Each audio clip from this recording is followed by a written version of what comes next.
Boxing Ego here. If you like this video, make sure you hit the like button and also subscribe to the channel and hit the bell icon on the top of your screen to get notified when the latest new content drops. What up, Fight World? It's your boy Ego and I'm back with some more boxing. Make sure you smash the like button and also subscribe to the channel. September 16th it goes down. You have boxing's biggest star, Canelo Alvarez. I was born ready versus, and no guys, Gennady Golovkin, and I can't wait. We don't know where it's gonna happen. We don't know the undercard. I told you for my bid, I was at this fight. That was Chocolatito Roman Gonzalez versus Sor Rungvisai. I think the rematch is supposed to happen. That seems like a dead ringer for this particular card. And I think K2 would be kind of dropping the ball if they make that on a separate date. Yeah, you could probably make some more money, but I think Canelo Golovkin, you want to get that as big as possible. And just like Mayweather versus Canelo, how they put Danny Garcia versus Lucas Matisse, which at that time was the biggest fight to be had at 140. I think they should do the same thing and stack the card and make this a real destination for the fans. So I think that would be a great action fight that fits in line with what Canelo versus Golovkin should provide. Now, I had to make this video. Shout out to the Ring magazine, Ring Digital, link in the description. They just uploaded, and I knew this was coming, but they dug through the crates and they uploaded an immediate interview with Canelo Alvarez just after he sparred with Gennady Golovkin when he was in Big Bear. And I kind of want to give my reviews in case you want to hear exactly what he says. Very short, but they just uploaded it today. And I'm waiting on them to drop the sparring footage. I know Abel or somebody got that footage. We need to see that. I want to see that. Just like Thurman versus Porter before they fought as pros. We seen that sparring footage. I know somebody has to have it. I'm trying to see that. But shout out to the Ring magazine, the Ring Digital, for at least showing us this immediate interview. And I want to give my thoughts. You guys, again, head over to the description box if you want to watch it. And I'm excited for this fight. And good news if you're rooting for Canelo in this particular fight, if you're a Canelo fan. At least to me, this was huge. When I was watching this, I knew obviously everybody who studies the sport, watches the sport, covers the sport like me, right? Everybody knew that they had sparred in the past, right? That was just like Joshua Klitschko had sparred in the past, Keith Thurman and Sean Porter sparred in the past. So usually if there's a big fight and the two have history in terms of they've sparred each other, Broner versus Granados, we hear about those things. So I knew that they had sparred. However, one thing off the top of my head that I didn't really realize was how long ago it was since they sparred. Because I heard different people, I think it was Doug Fischer's account of what happened, and someone else, I remember reading articles or whatever, and I think I read that Canelo got hurt to the body, but it was good, excellent sparring, and both guys held their own and stuff like that. But me, in remembering, just kind of jogging the memory, I did not realize until watching this segment and this throwback video of Canelo when he was in camp at Big Bear, I did not realize how long ago they sparred. They sparred when Canelo was fighting Ryan Rhodes, right? I don't know why I was thinking this was 2014, like maybe 2015 when he was fighting like Austin Trout or Floyd Mayweather. I thought they sparred sometime around then. They sparred in 2011. So this was before the Floyd fight, before the Erislandy Lara fight, the Cotto fight, the James Kirkland fight, the El Perro and Gulo fight. This was before, really, Canelo was Canelo. This was before Alfonso Gomez, right? Ryan Rhodes, 2011, that's some time ago. And you could tell it was a while ago because you'll see pictures throughout this video. Canelo looks younger, he had a goatee, he wasn't as big. He even says in this interview that he is going to see what happens. They're not looking past Ryan Rhodes, that's the person in front of him, and he's not going to overlook him, but who knows what happens. They said maybe like a Miguel Cotto, or at least they flashed a picture of Cotto in the special, maybe get a title fight with someone like that at 54, or he says in this, or 147, because I have no problems making 147, so I might try to capture a title at welterweight because I can make welterweight. So this to me was huge because, like I said, maybe I've been covering boxing for a while, so I can't keep up with all the dates and stuff like that. But I was really under the impression that this happened maybe just a few years ago, like not as long ago as 2011, Ryan Rhodes, that particular fight. Because if Canelo's saying he can make welterweight, then a lot has changed since then, because he would look worse than Chavez probably trying to make welterweight at this point. So the reason I say it's good for Canelo fans is because I think this, if they sparred and Golovkin or Team Golovkin, Abel Sanchez and whatnot are basing their experience and how well maybe Golovkin may have done versus Canelo at that time, then this could be an epic fight, because Canelo has significantly improved from my perspective. He's improved since the Mayweather fight, so he's definitely improved since that point, 2011. If he's fighting guys like Ryan Rhodes and stuff like that, then he's 26 now, and it's 2017, so he had to be like 19, 20 or something. You know what I mean? That's quite some time ago, and I didn't realize it was quite that long ago that he was that young. So I for some reason I was thinking maybe around the Austin Trout Floyd Mayweather fight was when he sparred Golovkin, but it was actually before that, according to this special. So that was actually pretty shocking to me, because Canelo's significantly better. And the thing is, I study this sport like a motherfucker.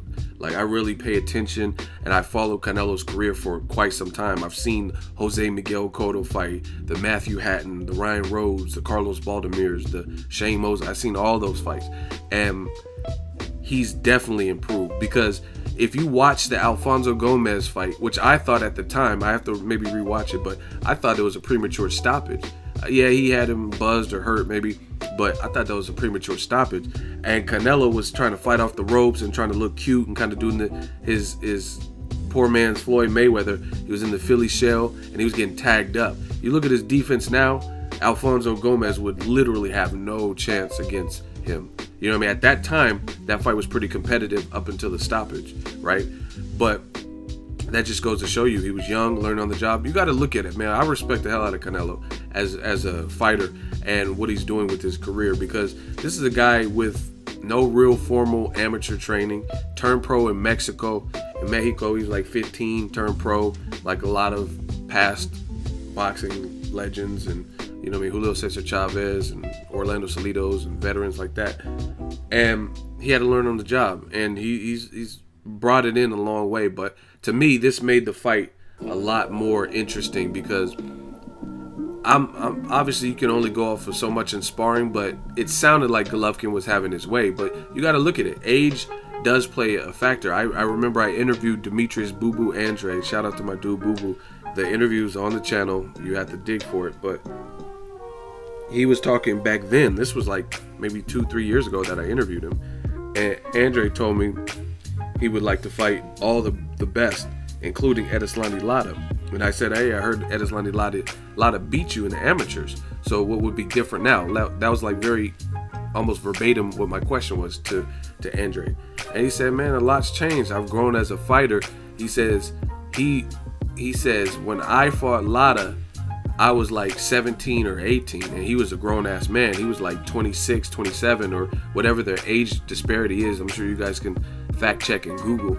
But when he was 17, since he's younger, he said Lara was already a grown man. So there was maybe some wisdom, and he lost on points or whatever. So those things matter to me, at least, because now if we look at Andrade and we look at Lara's a bit older. Lara's in his 30s, you know what I'm saying? That would be a fight where some people would pick Boo Boo to win at this point, based on what he's went through since. You know what I mean? Going through the Olympics, beating Vanes Martirosyan, taking apart Willie Nelson, just recently beating Jack Kukule, even though it wasn't his strongest performance. So you got to look at stuff like that. Timing is everything in the sport of boxing. I remember hearing stories before they fought of Lucien Boutte, him and Jean Pascal, right? They used to spar, or they had sparred before. And at the time, this was probably before Carl Froch knocked out Lucien Boutte. Butte was a big threat. Some people were saying he could maybe even beat Andre Ward at that time, right? We probably realize now that that probably wouldn't have happened. But at the time when he sparred Pascal, the sparring tales were that he was working Pascal and he was clearly winning and getting the best of Pascal. But when they fought at the time that they fought after the Froch loss and stuff, and they fought they're both natives, pretty much second home is Canada, and Pascal dominated him and won like almost every round against him. So you got to look at stuff like that. Timing is everything. Some people even think fights like Joshua Klitschko might have been different if Klitschko was a little bit younger to pay the trigger, because even a 41-year-old challenged Joshua. So timing is important in the sport of boxing, and for whatever reason, this whole Canelo Golovkin, I did not realize that they sparred so long ago, to the point where Canelo's saying he could have made welterweight. You guys can check out the interview, but that makes it even more intriguing because probably both fighters have improved, but Golovkin's a little bit older. So to me, it's interesting because I think Abel might be happy with Golovkin's performance, whatever he's seen at that time. You know what I mean? Even Golovkin, they say he hurt Kovalev in sparring and stuff, but Kovalev is a beast now. He's a champion, or he was a champion, stuff like that. So I don't know with the current weights and stuff. You never know. Boxing's fickle like that. So I don't know that Golovkin, if they were to fight it as a pro now, if Golovkin were to move up and fight Kovalev, I don't know if it would be whatever happened in sparring back then. So this does give the Team Canelo side some hope, because I personally didn't put it together that this happened that long ago. You know what I mean? This was before the Floyd fight, and we've seen major adjustments and improvements in Canelo's fight game since the Floyd fight. So I can imagine since Ryan Rhodes, that's the camp he was in when he was fighting Golovkin, sparring Golovkin. So in my opinion, he's definitely a better fight. Like I said, go watch that Alfonso Gomez fight. He looks nothing like I said, Alfonso Gomez will get stopped in quicker and probably in a more embarrassing fashion than when Canelo fought him when he was like 19 or whatever the situation was. So that's just my thoughts. Hopefully they leak the sparring. I'm trying to see it either way. And sparring, they probably had 16-ounce gloves on and stuff like that. So this fight is very intriguing because, like I said, timing is everything in boxing. And Golovkin in his recent 2 fights, some people think he looked vulnerable. He was exposed. And Canelo, him and his team, all of a sudden got bold last year. For whatever reason, didn't look like they wanted to fight Golovkin right then, right? They had the opportunity and they vacated the belt. That's a fact, right? They didn't want to deal with the deadlines, and they were going through a lawsuit, and they said, you know what, we don't want to deal with the trouble. And then they even fought somebody in September, which is Liam Smith. So maybe with the lawsuit and everything that they were going through, they weren't ready to take on a challenge like Golovkin, but you still fought somebody in September in Texas in front of 51,000 people. So obviously they probably seen something in Golovkin's last 2 fights where they're like, man, just make this fight. We got this. Now, September 16th, it remains to be seen who got this. That's just my thoughts on it, but it kind of wowed me that the sparring, when I put it in perspective, like it actually, I might have even knew the year, but hearing on this special, this interview, Canelo say I can make 147, and hearing that he was training for Ryan Rhodes, that is what really clicked everything for me. Like, where I'm like, oh wow, this was a while ago. Some people who are new Canelo-ish fans, you know what I mean, newish fans, they wouldn't even have seen the Ryan Rhodes fights. Like, you know what I mean, say they were too young or whatever. So this definitely wasn't in his recent career, and to me, Canelo has definitely improved, and he's in shape, he's moving up in weight. So this could be an epic fight, y'all. Let me know what you guys think. Drop it in the comment section. Make sure you share the video, like the video as always. Hate, comment, and subscribe. Till next video, is Ego signing off. So if you enjoyed this video and want more content like this on the channel, you can show your appreciation by going to the PayPal donate button or the YouTube support button. And you can donate any amount that you feel is equivalent to the value of this video. Much more to come. Thank you guys for your support. Boxing Ego, the future of boxing.